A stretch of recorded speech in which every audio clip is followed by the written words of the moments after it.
Welcome to this edition of Ritter's Rant. Um, Earlier today, I had the honor and privilege of speaking at a conference that marked the anniversary of Nazi Germany's invasion of the Soviet Union, and in particular, the assault on the Brest fortress in what is today Belarus.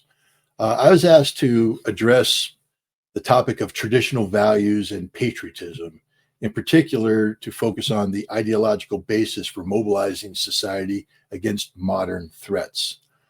When I thought about, what the best way was to approach this topic, I focused on two things: traditional values and patriotism.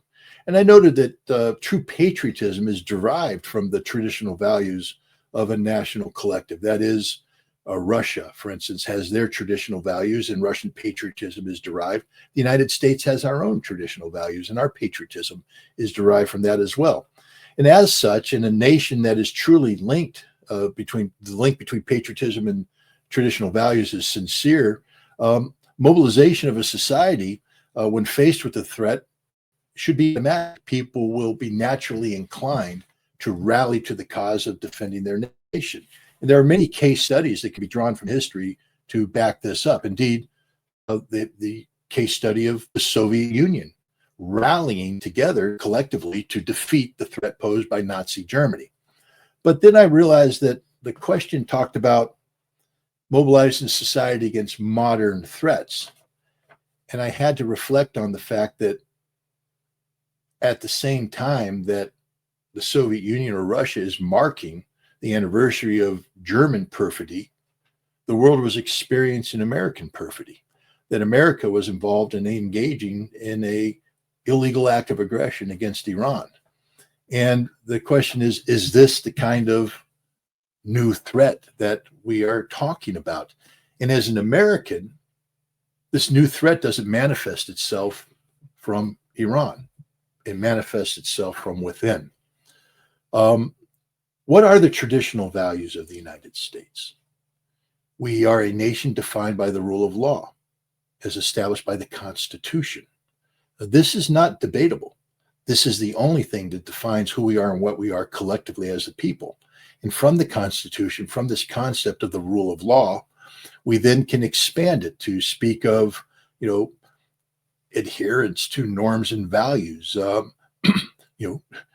We like to say that we're a nation that's founded on Judeo-Christian ethical principles. Do unto others as you would want to do unto you. Thou shalt not kill. And when we speak of how we apply on the global scene, understand that the Constitution, has in it a clause that says when the United States Senate has ratified a treaty that has been signed by the president, that becomes the law of the land. And I want to remind people that the United Nations Charter is a de facto treaty that has been ratified by the Senate of the United States, signed by the President of the United States, and therefore the United States is constitutionally obliged to comply with the laws that are set forth in the Charter. And one of the principal things is that you will not carry out, there's only two conditions under which a nation can go to war.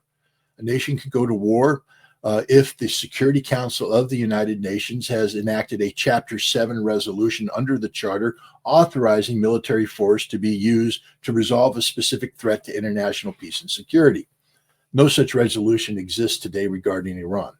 The other one is that a nation can carry out legitimate self-defense if they have been attacked, or if they are confronted with the imminent threat of violence, they are allowed to preemptively act to eliminate the imminent threat, but then they are obligated to go to the Security Council to once again turn this situation over to the international body for ultimate resolution.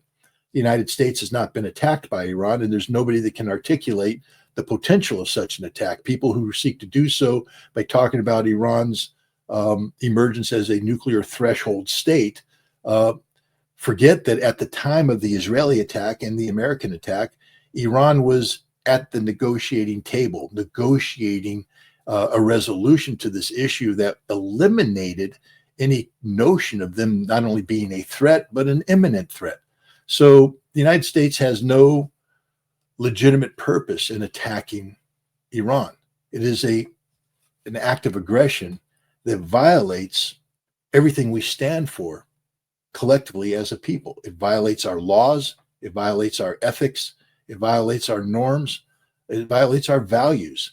So when we speak of traditional values and we talk about this new threat, the greatest threat the United States faces today is from within, from our government, who has acted in a manner which is in total contravention to what we stand for collectively. So now we have to factor in the question of patriotism. How do we rally Americans in response to this threat?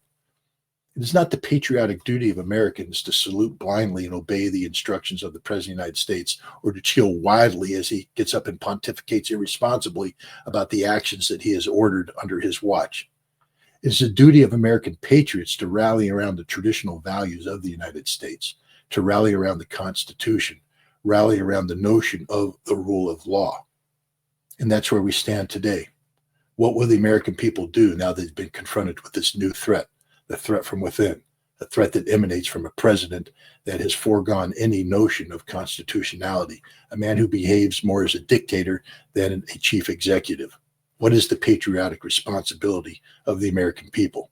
And the answer is simple: to oppose this president, to condemn his actions, and to insist that the United States return to a track that embraces the traditional values of a people who are founded in the notion of the rule of law, the Constitution of the United States of America. That's been my rant. Thank you for listening. I'll see you next time.